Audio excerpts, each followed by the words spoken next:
Even the tractor lads have a day off on bank holiday. I'm gonna tell you.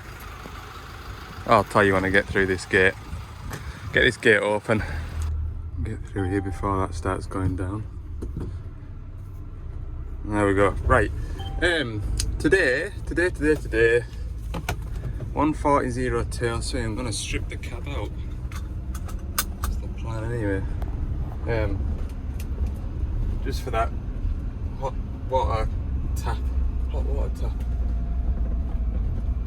The workshop isn't open, which is annoying really, because I could do with welding that bit of metal pipe up, and I could do with blowing that intercooler out, get all the moisture out of it, so I can load up with that tomorrow morning. I've also got about 150 litres of waste oil in the back of the van, which I could do with getting rid of.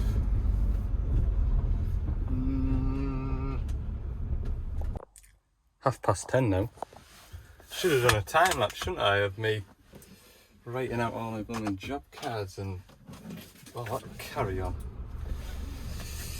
Right, it's been busy. You don't half realise how busy you've been until you've got a fortnight's worth of job cards to write up and service sheets to write up. Hell, I've done a lot. Anyway, I was in two minds whether or not to go into the workshop there. The parts man can let us in if I need it. I was in two minds to go in there whether or not to weld that bit of pipe up for tomorrow, but I'll do it in the morning. It's late enough now, and I've got a good bit of work on with this 140, getting this heater actuator changed out, and then nip through and put that relief valve in that 380. That's the plan today.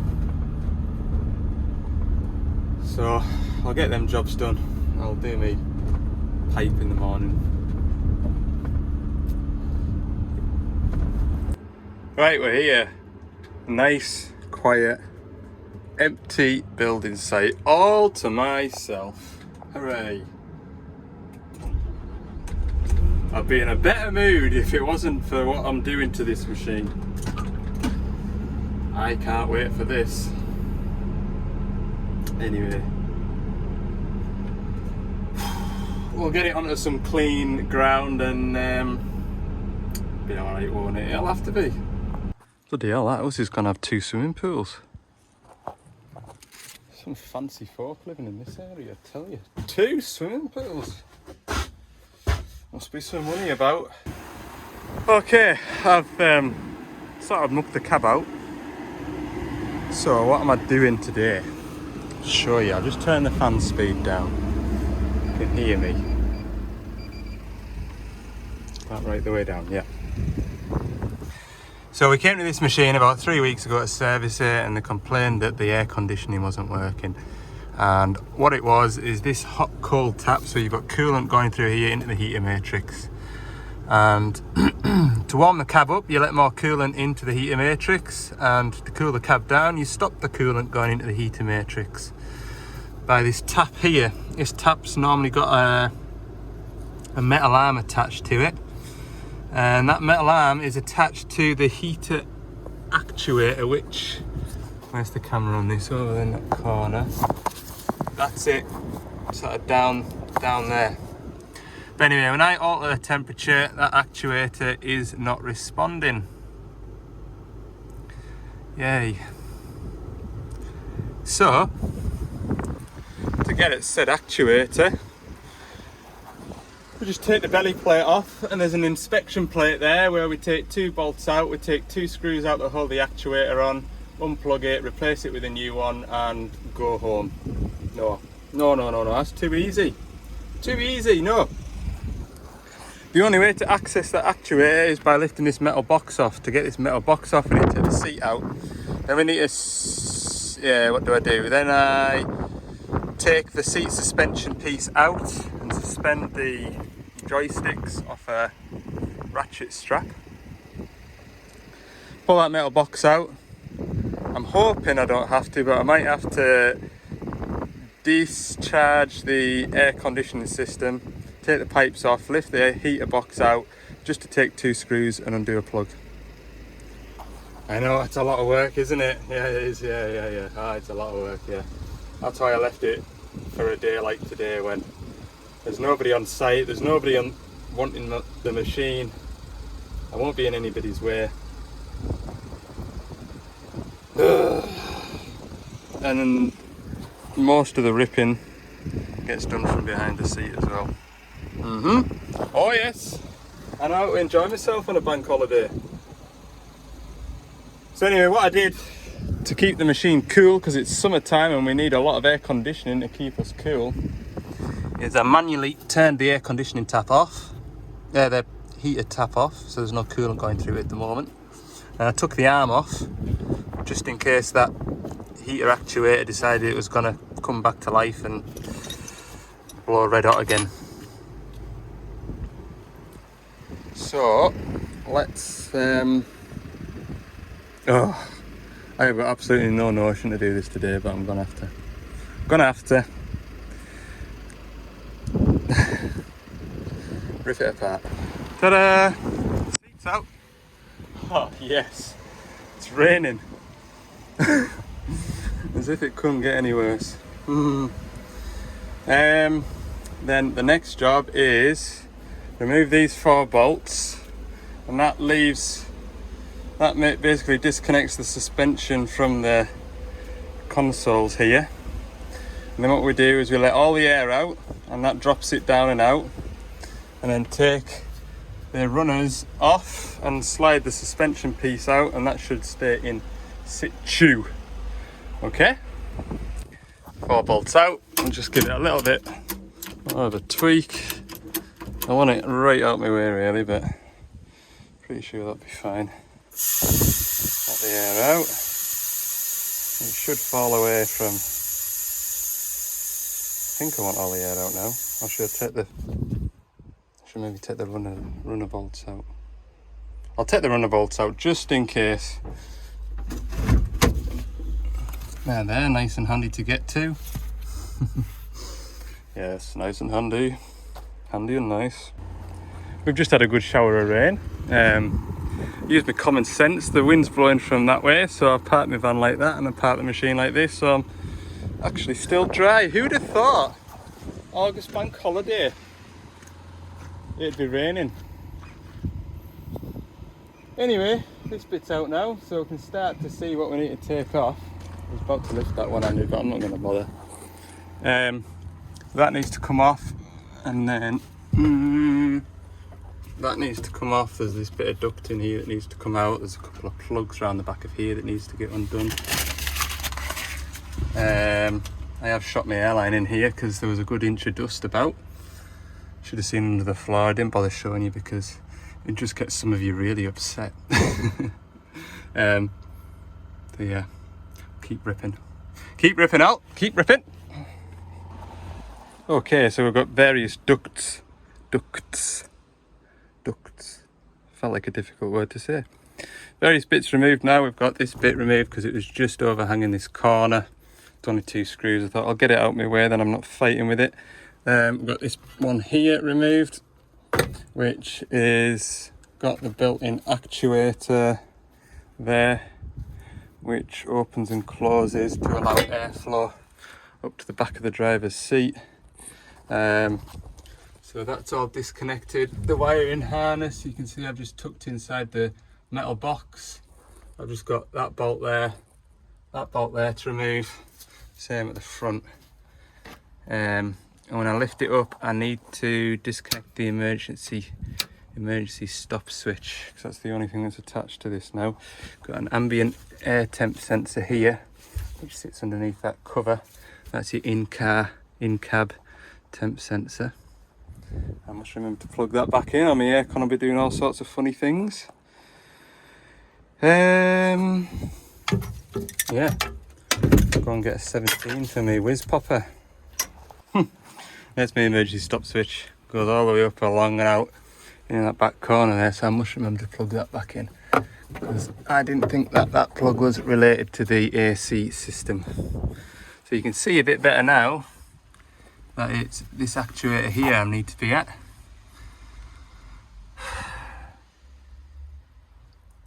I'm hoping Hoping there's enough give in the AC pipes I can just ease it up. Ease it up. We just get an airline and just blow this crap off here. Do you know, I think if I take the clip off for the drain pipe of the AC system, there's two. There's one all the way back in there. So you can just see it right at the back of the picture in the centre. It's them little tinkers there that's stopping it from coming up. These AC pipes have got enough of an elbow on them to get this up 3 inches for me to get the 3-4 screws that hold that actuator on. I'm also going to change this tap as well because why not while I'm in here? I think I might be jammy. It'll just save me an hour of messing on with the air conditioning gear, and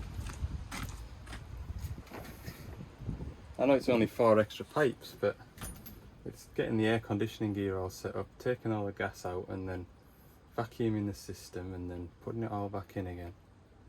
Save a lot of hassle. That's what I'm thinking. That's my mindset, like. I'm not here for hassle. It's Monday. Try to have a good day. Well, I take that belly plate off though and give myself a chance.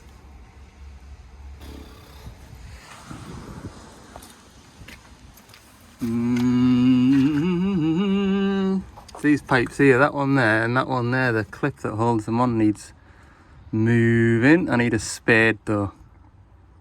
I need a spade. It's all very well getting them off, but getting them back on again, I think. I'm going to whiz the bolts off. Yeah, not that I have any real say in the matter, but if there was a little L-shaped access patch here, sort of like that big enough to get a screwdriver in, that's all it needs. Little access hatch. But that's all part of the chassis, so, or of the cab. It's all one piece. So probably frowned upon to just get an angle grinder and chop out enough space.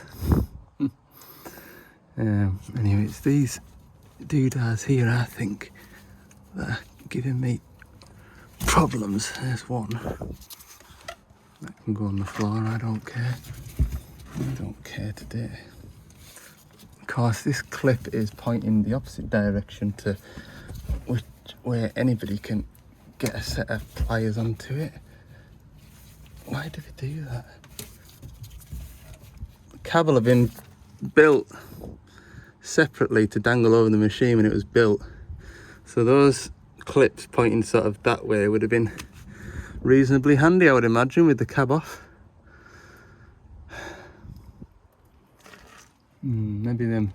I don't mind taking the water pipes off here. Maybe those clips will be in the way too, but I'm pretty sure that'll go up through enough. I might do that. I'll take the water pipes off here as well. Might as well do it out here, then save water inside the cab. He says as it's raining. Okay, selection of pliers later, and we've got the heater hoses off. And just dangling. So all that's left attached to this heater box is the AC pipes.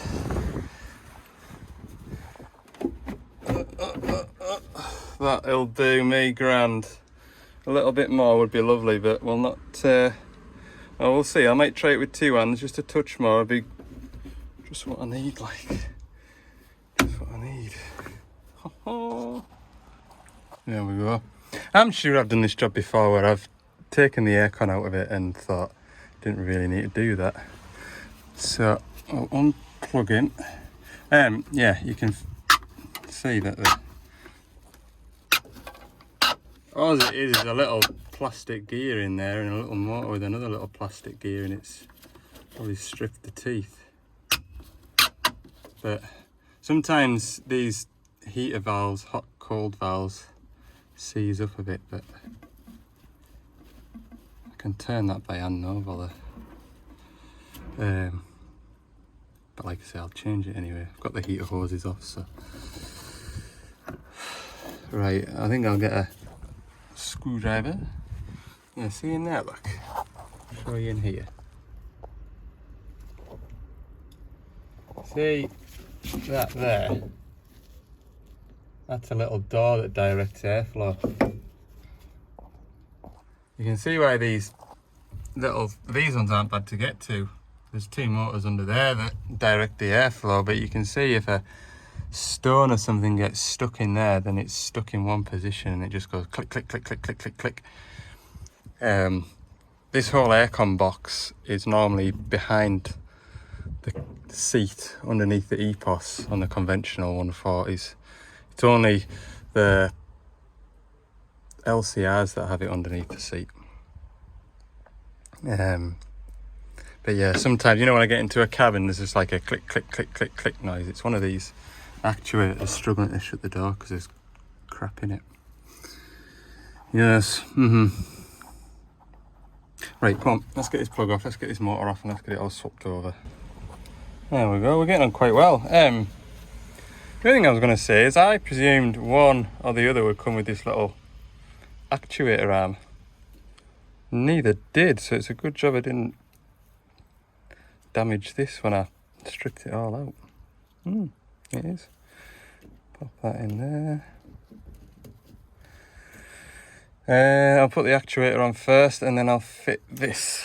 It's all going rather well. I've been doing this about an hour and a bit. Something like that.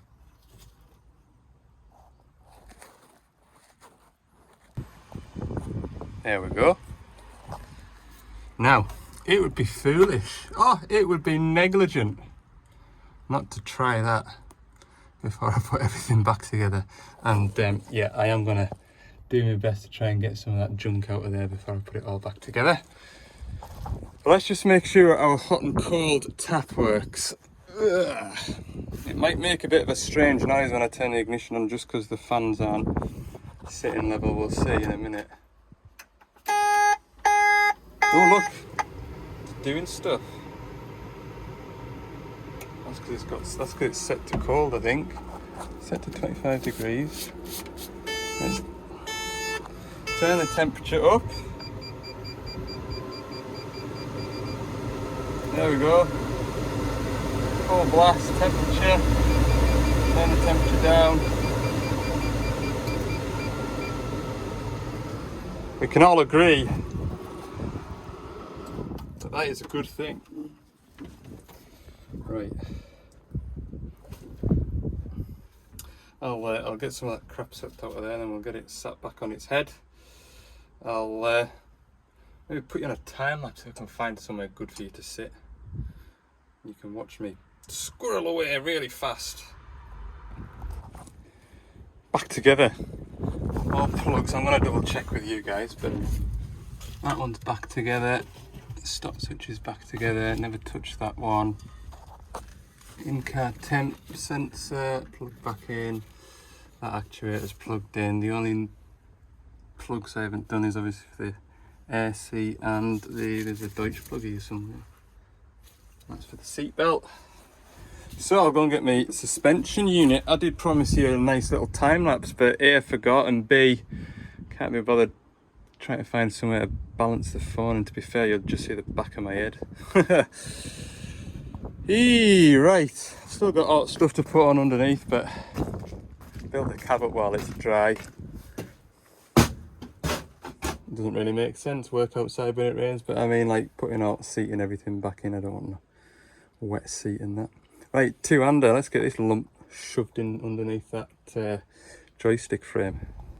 One bit in, now we need to just gently let this down. There's no gentle with a ratchet strap, is there? There we go. Somewhere like that. Come on. What happened here? Oh, there. A bit better. Bit of a dodgy strap, this one. Oh yeah, I see what's happened. Cheap strap. I think your finger's caught in them things, right? Slide this, if possible, into position. Finally, the seat's going back in. Top tip, when you're putting runners back in, I find anyway, do the easiest two first, which in this case, for both that runner down there and this runner up here, the back bolts are dead easy to get to. And then run them in, but leave them loose so you can wiggle and shake, get the front ends lined up, because this one's toothed.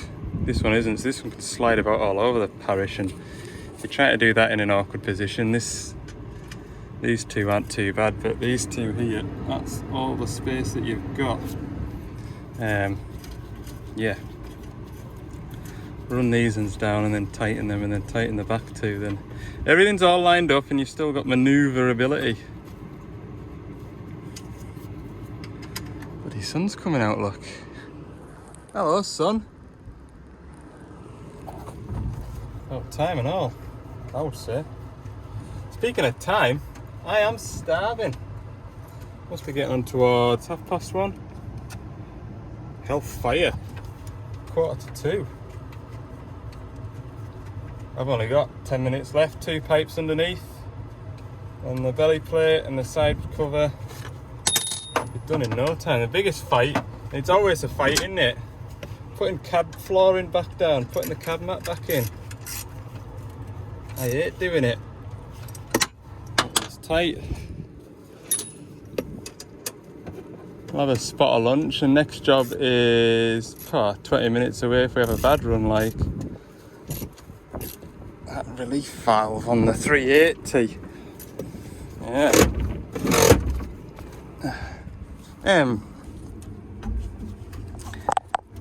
I'm going to mention the infamous EGR actuator, but I had a word with my parts man this morning about it, not in a kind of what you're doing ordering the wrong parts, blah blah blah. Just sort of said, I just told him what had happened, because if you don't know, you don't know, do you? But hellfire, pip the horn, be waking our neighbours up. I just said, told him what had happened and that. He's very efficient, like everything that he orders he writes down by hand. Sure enough, everything that written down that it needed to be an EGR actuator, not an exhaust brake actuator, and the part number and everything like that. So I've got no idea what happened there. I really don't. Right, cab floor. Let's get that back in. Boom, 2:05. Job done. So yeah, I suppose if I dropped the aircon out of it, I had to recharge it, I'd be another hour here. Although I'd be pulling a vacuum while I put it all back together. Yeah. It's finished, it's done with. One of those jobs that the more you think about it, the less you want to do it. Right, I'll go and pack this up. I'll sit and have my lunch, and then we'll get through to the next one. Weather looks like it's going to absolutely dump it down in a minute. Just on with lifting something out of the ground, I think. So I'll maybe just sit tight. I'm sure he'll beckon us over when it's convenient. Probably raining, we'll see. There we go, that's all it is. Like I say, there is a chance still that it won't fix it, but I'm just hoping. After all this hassle, I probably should have brought a plumbing rail as well, but I didn't. Right, yeah, he's going to give us it for 5 minutes because they're busy. So I'm just going to do this real quick. The way back to it. If you remember, when you revved it up, put a bit of engine load on it, that's when it would flash up low rail pressure or pressure exceeded, whatever. It ain't doing that now. So I'll just scoop a couple of bucketfuls out of this hole. So by the time I've tidied up, we will know.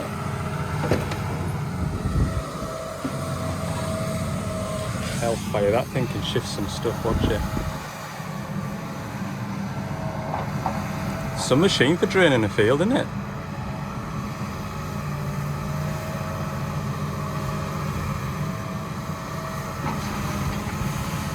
I don't know what's down that hole, but it's a big concrete manhole, and I'm in a big one. I'll tell you what it'll be. It'll be to do with, obviously this is an old airfield, you can see the old World War II hangars. So it'll be something to do with that, I would imagine. It'll have been put down there when concrete was a good thing.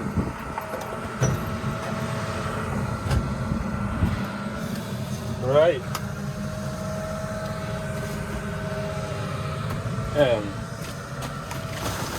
Don't know whether to treat myself to an early finish or go back to the yard and wash the van.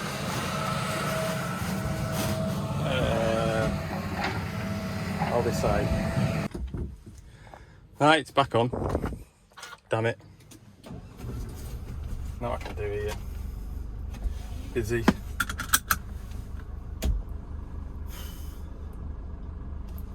To be fair, like I give him the you give him the choice, don't you? You can either do the valve, might work, or spend a bit more money, do the rail. If the valve doesn't work, then you're going to do the rail anyway. So one of them, isn't it? It's not to say that there isn't an injector leaking.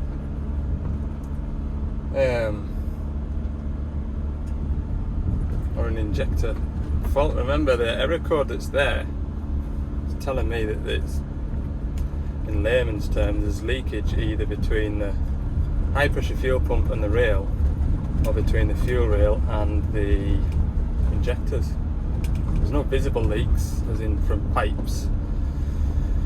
So I think a rail will sort it. I really do. It doesn't sound bad when it's running. It's not like it's missing or out like that.